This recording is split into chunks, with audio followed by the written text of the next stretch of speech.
అందరికీ praise the lord. ఈ రోజున ముఖ్యమైన ఆత్మీయ ఆహారాన్ని మీకు అందించబోతూ ఉన్నాను. దయచేసి మీరు జాగ్రత్తగా విన్నట్లయితే అది మనకెంతో మేలు అని ఈ మాటలు తెలియజేస్తూ ఉన్నాను. కాబట్టి కొన్ని నిమిషాలు ఓపికతో దేవుని మాటలు వినాలని ప్రభు పేరిట మనవి చేయుచున్నాను. ఈ రోజున మన ధ్యానాంశం ఏంటంటే, మగవాళ్లనే వణికించిన స్త్రీ బైబిల్లో ఎవరో మనము చూద్దాం. న్యాయాధిపతుల గ్రంథం 4వ అధ్యాయంలో తన గురించి మనము చూడగలం. నేను అదంతా చదివి వినిపించను, కానీ ముఖ్యంగా ఆ స్త్రీ ఎవరో, ఆ స్త్రీ ఏం చేసిందో దాని విషయమై మీకు బోధించాలని ఆశపడుతూ బోధిస్తున్నాను. బైబిల్లో అనేక అత్యంత శక్తిగల స్త్రీ. ఆమె మగమహారాజునే తలవంచేలా చేసింది. శత్రువుల ఇనుప రథాలను బురదలో కూర్చుకుపోయేలా చేసింది. ఆమె పేరే దెబోరా.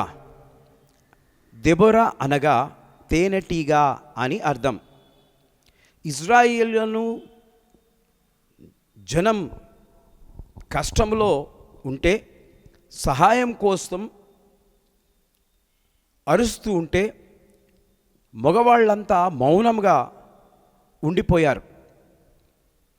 కానీ ఒక్క స్త్రీ ఖర్జూరపు చెట్టు క్రింద కూర్చున్న ఆ స్త్రీయే దెబోరా.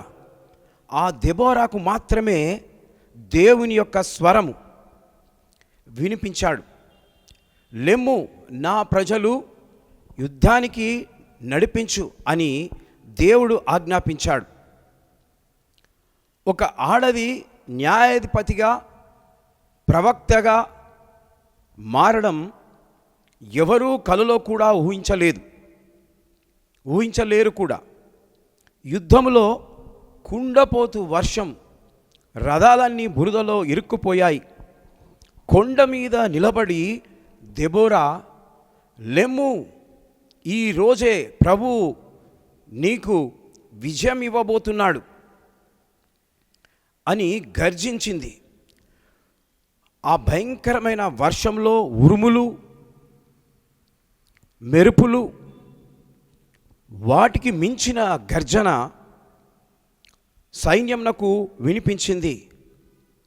సైనికులంతా వర్షంలోనే కదిలారు.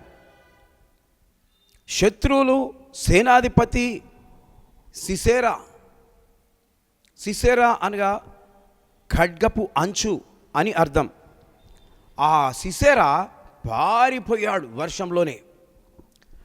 అనగా చివరికి యాయేలు మధ్యలోనికి వచ్చింది. దేవునికి స్తోత్రం. యాయేలు కూడా దేవుని యందు భయభక్తులు కలిగిన స్త్రీ. యాయేలు అనగా అడవి గొర్రె అని అర్థం. ఈమె మరో స్త్రీ గుడారంలో ఉండి ఆ సిసేరాను, ఆ గుడారంలో ఉన్న మేకును తీసి తన తల మీద వేసినప్పుడు ఆ తల లోపలికి దిగిపోయింది అని వాక్యంలో మనము చూడగలం. కాబట్టి ఆ రోజు ఆ ఇద్దరు స్త్రీలు కలిసి 20 ఏండ్ల రాక్షస పాలనను అంతము చేశారు. కాబట్టి ఆడవాళ్లను కేవలము లోబడటానికే అని అనుకుంటే ఇది గుర్తుపెట్టుకోండి. దేవుడు తీర్చే తీర్పు, రాజదండనమును ఒక స్త్రీ చేతిలో పెట్టాడు. ఆమె పేరే చెప్తేనే మగ సైన్యమంతా గడగడలాడిపోయింది. కాబట్టి దేవునికి స్తోత్రం. దేవుని బిడ్డలారా, స్త్రీని ఎప్పుడు మనము తక్కువ అంచనా వేయకూడదు. స్త్రీ పురుషులు లేనప్పుడు, అనగా దైవజనులు లేనప్పుడు, వాక్యం చెప్పరాని వారు ఉన్నప్పుడు స్త్రీకి వాక్యము చెప్పే అధికారము ఉంది. ఆమె మాట్లాడొచ్చు. కేవలము అది దేవుని మహిమార్థమే. కాబట్టి తను ప్రార్థన చేయొచ్చు, స్వస్థత చేయొచ్చు, ఆరాధన నడిపించవచ్చు.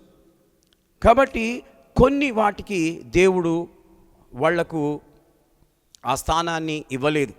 కానీ ఇక్కడ గొప్ప సైన్యాన్ని తరిమి కొట్టిన దెబోరా, యాయేలు విషయమై మనం ధ్యానించాం. కనుక దేవునికి స్తోత్రం. దేవుని బిడ్డలారా, మరి స్త్రీలు మగవాళ్ళనే వణికించారు. కాబట్టి స్త్రీలు అద్భుతంగా దేవుని కొరకు వాడబడాలని ఈ మాటలు చెప్తూ ముగిస్తున్నాను. చాలామంది స్త్రీలు ప్రవక్తలు బైబిల్లో ఉన్నారు. వాళ్ళందరి గురించి నేను చెప్పడం లేదు. కానీ ముఖ్యంగా దెబోరా, యాయేలు విషయమై నేను చెప్తూ ముగిస్తున్నాను. దేవుడి మాటలు దీవించి ఆశీర్వదించునుగాక. May God bless you.